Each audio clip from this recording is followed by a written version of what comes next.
Hello, everybody. It is Ines Subashka, and this is episode 8 of the IFS podcast.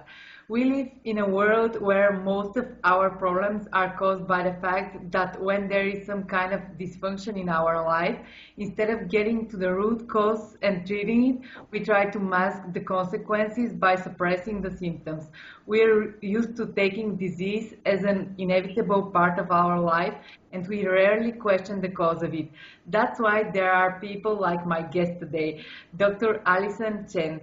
She's a Canadian board certified and licensed naturopathic doctor from Toronto. She believes pain is a physical response while suffering is a psychological interpretation of the insult. She believes that a person can be in pain without suffering as much as their healthy counterpart can be suffering without pain. And personally, I can't wait to find out more about this. So, hello, Alison, and thank you for agreeing for the interview. Thank you. Nice to be here. How are you? Very good, thank you. What you do is really interesting, and I think that more people want to know deeper about what you actually do. And first of all, I want to ask you, what inspired you to practice naturopathic medicine as opposed to allopathic medicine?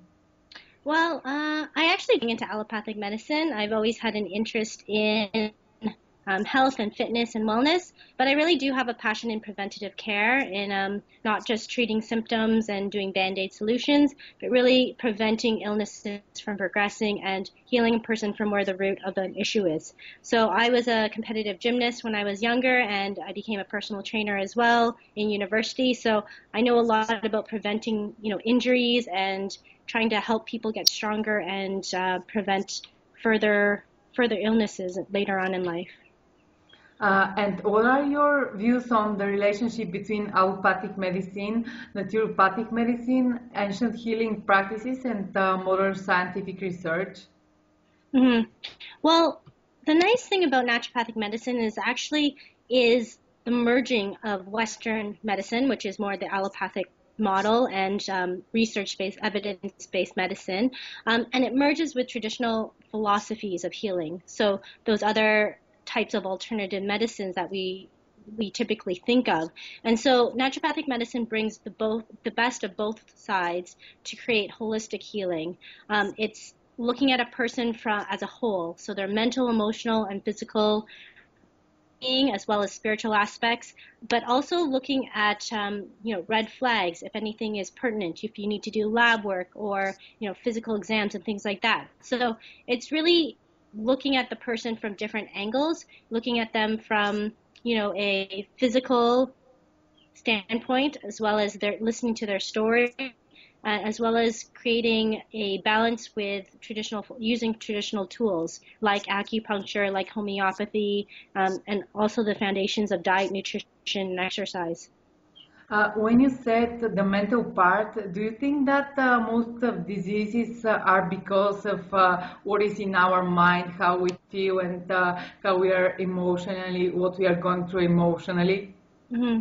I think it can be because of mental. I mean, there's physical reasons that may not have any mental properties in it. For example, you fall and break your leg, it's not necessarily a mental issue of your leg, but the healing process can definitely be mental. I mean, we see lots of research on how placebo is helpful for many people. So the power of the mind and thinking that whatever you're doing or whatever you're taking is really helping the body heal. So that mental aspect to a physical change, also not being in that stressful state, because whenever we're in a stressful state, we're in a sympathetic nervous state, and that means that our bodies can't heal. It can't rest. We can't digest our food and absorb nutrients. So there's a very, very significant correlation of mental and physical, even if you just look at stress and what stress does to the body, how it changes your hormones, your biochemistry of the body. So yes, mental has a huge factor in terms of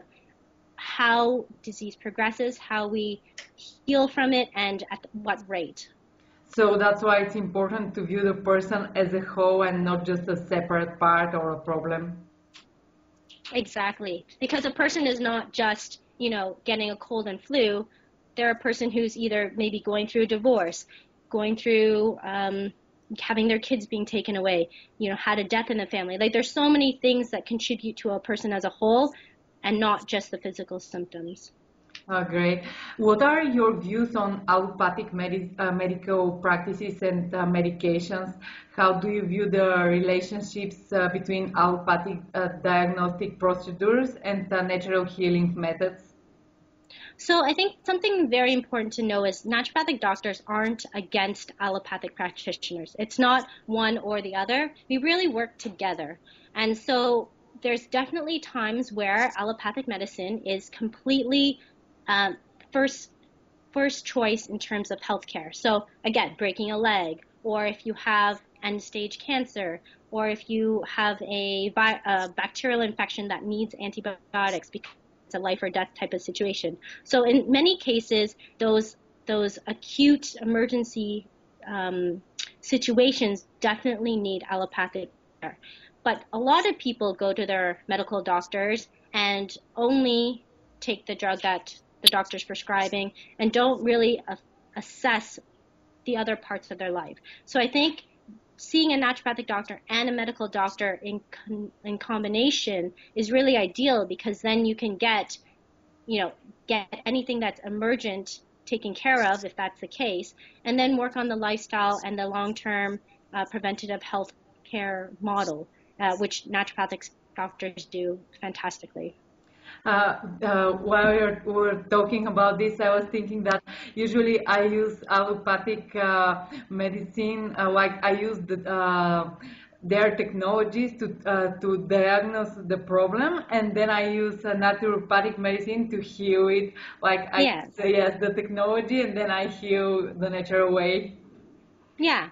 And do you practice naturopathic medicine in general, or do you focus your practice on the treatment of certain specific conditions? Currently, I have a strong interest in a few specific areas. So pain management, people who are suffering from things like fibromyalgia, chronic fatigue syndrome. I also have a big interest in geriatric medicine and men's health. Excuse me. But I see all sorts of different people, all different conditions and treatments. So I don't just focus on one or the other. Uh, and if a new patient with varied medical conditions walked in your office, how would you explain the diagnosis methods? Would you order blood work and tests that most patients consider part of allopathic medicine?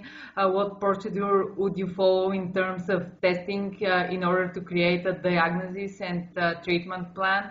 And how would you explain it to someone who is unfamiliar with naturopathic medicine? Okay, so it's important to know that currently naturopathic doctors in Ontario specifically, we aren't allowed to diagnose. So you can come in with all the symptoms that, show us that this certain system is not working, but we can't say to you, you have X diagnosis. Now, we can send you to your medical doctor, and that's the person who will do the diagnoses, but that doesn't mean that we can't start treating, and doesn't mean we can't start doing the diagnostic procedures in terms of testing. So yeah, we definitely so on the first visit, you'll definitely get a physical exam, whether it's condition specific. So if you come in with a sore stomach, a tummy ache, then we'll do an abdominal exam and we'll do your vitals. So physical exam is definitely one of our tools that we use right from the get-go. And then if we can't figure out, or we think we need more information, we can send you to get blood work done. So we use, our labs that we work in conjunction with to get lab testings in, whether it's blood work or stool samples or IgG testings, things like that. So there's relationships to laboratories that we use, but we also use people's intake. So we get a lot of information from what people tell us, when things started, what was going on in their lives at the same time, what kind of diet they have, what kind of lifestyle they have. So the cues from people's everyday living tell us a lot about why a certain condition may come about. So whenever I talk to my new patients, I really emphasize that this is a journey. It's not you're coming in for one visit and we're giving you a pill and you're going home and feeling better. We're going to do it on a short-term and long-term strategy. So treating the issue, whether it's pain or whether it's discomfort or an imbalance in something, we're going to treat it acutely so that you're feeling better, but we're also going to have a long-term plan, something that supports the body to have preventative care so that things don't keep reoccurring. For example, if you come in with a cold, we might give you some herbs or we might give you some supplements to help strengthen your immune system to kick the virus or bacteria, but we'll also work on your immune system long term. So what is in your diet? What is in your exercise protocols that's keeping your body strong and healthy? So it's a long-term strategy, getting at the root of the issue of the imbalance and looking at your body as a whole. So like we talked about before, the physical, but also the mental, emotional aspects to the healing. As you said, the healing is a journey, and we live in a world where we search for the quick fix. Do you think that people are kind of impatient because naturopathic healing takes a longer time? As you said, there is long-term healing. It doesn't happen overnight. Do you think that this kind of makes people turn to allopathic medicine more often than naturopathic medicine? I think as human beings, we ultimately want reward as fast as possible. It's very, very challenging to think, okay, I'm going to sit down right now and write a book so that I can sell it in 5 years. The process of anything that's really valuable and worth doing takes time, but it's hard to see sometimes. So, the introduction of fast food and medication and quick fixes, even you look at the detox trends and things like that, where people feel like they can get their most bang for their buck, get an effective, quick fix, is appealing. It's appealing to everybody. I'm not excluded myself.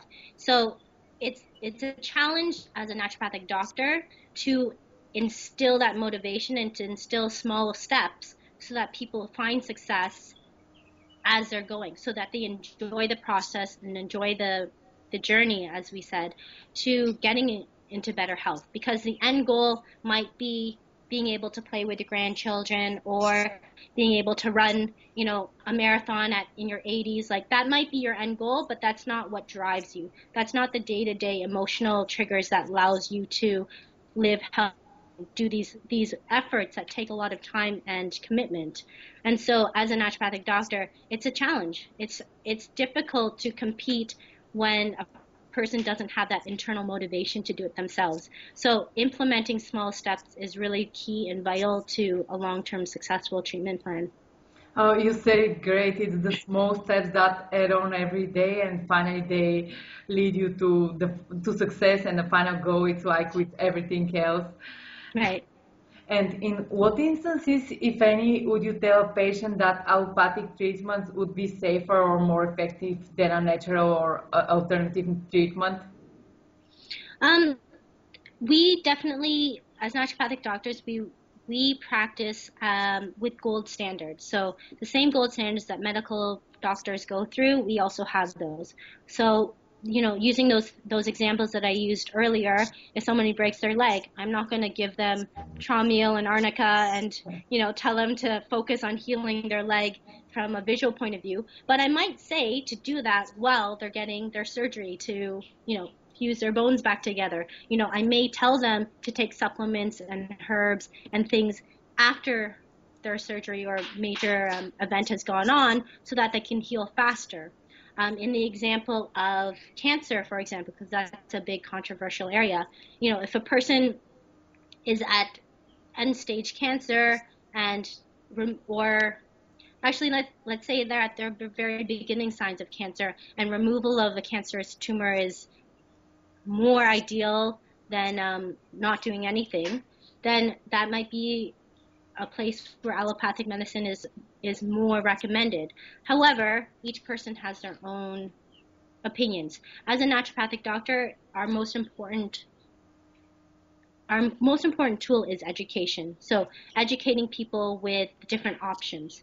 Sometimes when you go to a medical doctor, they say, this is gold standard and this is what you need to do because it has an 80% chance of success in the literature. But as a naturopathic doctor, we would say, this is the literature, but also these are the other things we can do alongside or instead of if they don't believe in certain procedures or certain things, they want to take it into their own hands. So as a naturopathic doctor, it's not necessarily telling people you have to do A, B, and C, but more of these are your options. Make a wise decision based on these options, unless it's going to be life-threatening. Like if it's life-threatening, then obviously we will take the proper steps to make sure the patient is successful in their treatment. I really like it how you focus on education, because I really believe that when a person has the information, he can decide what's best for him. And most people have difficulties because they think that somebody should say them exactly what they're supposed to do, what's best for them. And after all, everybody is different and everybody knows how they feel and what they're supposed to do.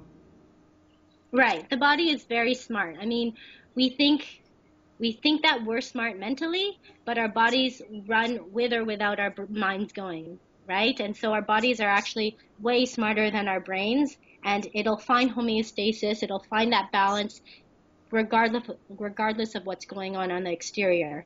So if we can help make it less challenging for our body to find that balance by feeding it the right nutrients, by exercising, by being mindful and thoughtful in terms of the things that we do on a day-to-day basis and reducing that stress load, our bodies will function even better. So as a naturopathic doctor, we always talk about supporting the body to heal itself, because it can heal itself. We don't need to intervene if we give it the proper nutrients.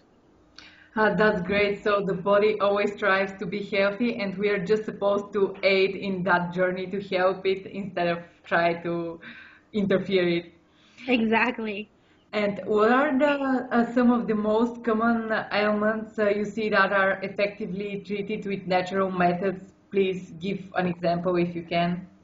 Sure. I think a lot of naturopathic doctors see a lot of gut issues. So things with the stomach, because the stomach is really, we call it the second brain, because it has so many immune cells.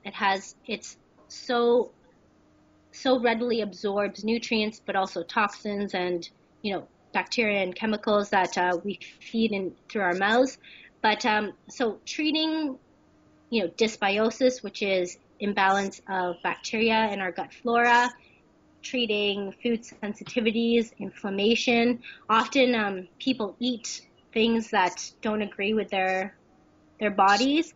And if there's inflammation in the stomach, it can lead to inflammation in the body as a whole. It can also cause what we call leaky gut syndrome. So if you think of, your cells lining side by side in the gut, when you eat something that causes inflammation, there's a bit of separation between the cells because it's now inflamed.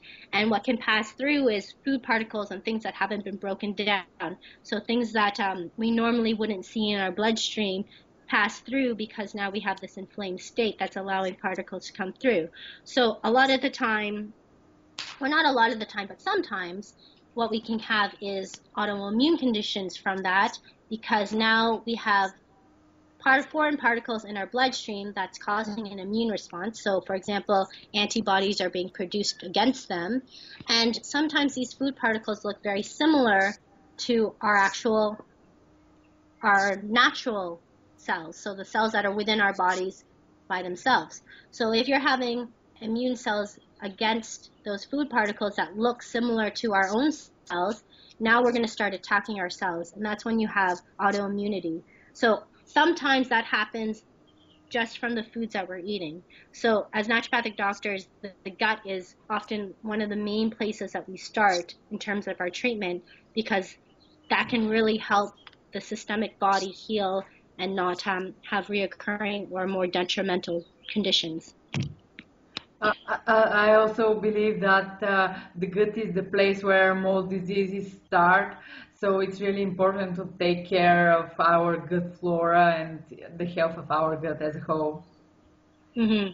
And what are some of the greatest obstacles you face when practicing naturopathic medicine?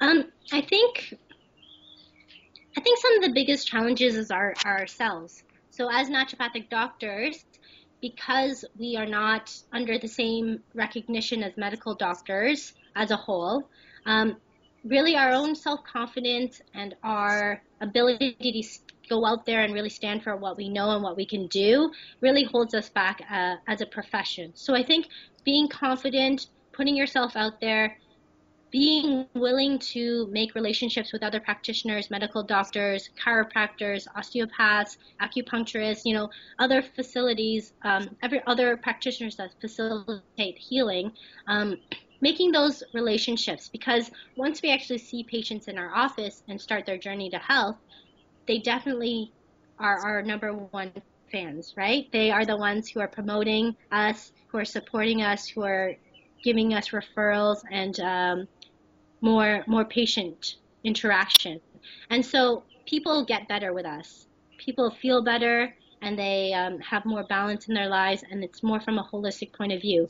So I would say that it's ourselves that hold the profession back. So doing more podcasts, doing more talks, putting our articles out there, and being really a voice of preventative and sustainable health is really key. Yes, and maybe like showing some stuff that people can integrate in their daily life, and when they notice the improvement and the way they feel, they really start believing that what you're talking about really works. Right. And when we talk about this, most people really get keen on success stories. And what instance in your mind stands out as one of your greatest success stories in treating someone via naturopathic methods? So my point of view of success can be different to other people. I mean, I've had patients who have been living with chronic conditions for 30 plus years and then have resolved some of their issues. And some people never fully resolve their physical symptoms, but mentally and emotionally, they become so much more appreciative of themselves. They have more confidence. They really listen and start to love themselves, which I find just as successful as the ones who are physically cured, so to speak. But the one example that I think stands out most was a patient who I had, who was actually followed by our local newspaper, and she was living with fibromyalgia. She was a nurse practitioner and living with fibromyalgia for a few years, or not a few years, like 30 plus years. And so, just a second. And so that was John. Everyone loves yes, John. I him. And so she was living with fibromyalgia for 30 plus years, and probably even earlier, but she was diagnosed about 30 years before. And we did some really, really simple but not easy changes. So we changed a lot of her diet. She realized that we were doing a hypoallergenic diet, which is mostly a test to see what foods she could and could not really manage on her own. And so by doing that, we eliminated the foods that she found she realized that she was actually very sensitive to. We did some infrared saunas. We did some acupuncture, which she was actually very afraid and hesitant to do at first, because being a nurse practitioner, she knows about needle usage and she had a lot of fears around it. But the first time we did acupuncture, she felt amazing and she was raving about it nonstop. And so she was a great success, because within, maybe probably, we saw her once a week, and maybe within 3 or 4 weeks, she was already feeling significantly improved. She was taking on, jobs and tasks that she would never think she would be able to get back to. And within, I think, excuse me, within 2 or 3 months, she felt like back to her normal self, which she couldn't remember the last time. So that was really a great, great success story for me. Yes, and it's really inspiring to see how people improve their lives. And like this is an example for somebody who has such a condition that they can improve as well, and that it's just small steps that get you there. Yeah, and like for her, it was so debilitating that she couldn't do anything. She couldn't have like a social life outside of work. She literally, once she was done work, she had to go home and rest and nap, because she was too exhausted. So it's really incredible when you help someone in that way to get more energy, to feel better, to actually have their life back. Because a lot of times people think like, oh, people who are, for example, overweight, or people who are always tired, or people who are always in pain, are just lazy and they aren't motivated. But it's incredible once you can help somebody start to feel better and have more energy and not be in pain all the time, that how much they really do accomplish and how strong they are. Because often these people are very proactive before they got ill or before they got sick. They're so proactive and they push themselves too far. And that's when their body just kind of shut down and said, nope, we're not doing this anymore. And so getting people back to that balance of like not needing to overachieve and also being with themselves and being grounded is very, very important. I see that time and time again with my patients. It's like when somebody is overweight and then they lose weight, it's like they're changing their lives, not just their bodies. They become different people. Exactly. And you can see it in their eyes and like their self-confidence and everything. And that's like the best thing about everything you do. Oh, yeah. And because people are really into diet and nutrition, what type of diet plan do you generally recommend to your patients? A lot of people automatically assume that following a naturopathic plan means eating a vegetarian or vegan diet. What are your views on the importance of having animal protein and fats? I completely eat meat. I've never been a vegetarian or vegan myself. I think it's very important. If you don't have that moral aspect or that religious aspect of it, I think it's really important to eat meat, especially as a female who menstruates, who uses up their iron. Levels of B12 are really important or B vitamins in general, are really important to have in meats. As a naturopathic doctor, I don't adhere to one diet. And my idea is it's all about balance. If you force someone to restrict things that they love, most of the time they're either not going to adhere or they're going to binge. So they're going to go for a period of, say, a month with restricting all these things, and all of a sudden they're going to be like, oh, I have to have it now, and then they just overdo it. So my idea is moderation and step by step. So ideally, you'd be staying away from foods that cause you irritation. So anything that you're intolerant to, any food allergies or food sensitivities. But I never say, unless you have an anaphylactic allergy, I never say completely eliminate one thing for the rest of your life. Because I think it's important to reintroduce things small bits at a time. And especially when you talk about healing the gut, excuse me, once the gut is in a less inflamed state and more healed state, you should be able to start introducing those food sensitivities without problem. Excuse me. It's okay. So yes, maybe as you said, it's about the balance. So what's most important in life is balance. And when you go from one extreme to the other extreme, they always like run after each other. You go from one extreme, and then will follow. So it's important to find the balance and to offer the patient something that he can stick to it, because if you say you won't eat this to the rest of your life, they might just quit. They'll stick for it for a short period of time and then they'll just quit. Yeah, exactly. So in any diet, I always recommend to add things. So instead of taking things away, it's adding things. So fresh fruits and vegetables, water, and healthy protein and fats.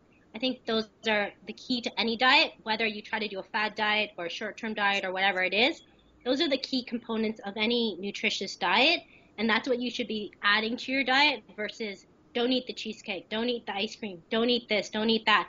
It's if you add in more healthy things, you'll be more full, you'll be more satisfied, and you won't be eating those other things as much. And you won't be thinking about it as much. Yes, if we just naturally, you just don't feel like eating them because your body will have what it needs in order to function. Exactly. That's great. I think that this is a great finish to our first podcast, and I'm looking forward for another talk with you because what you have to say is really interesting, and I think that more people should listen to what you are saying, read to what you are writing, and that will really bring for a great change in their life. Ah, great. Thank you. Thank you very much for your time, and you're really a wonderful person, and it was a pleasure for me. Thank you, Inez. Very nice to meet you too. Have a great day.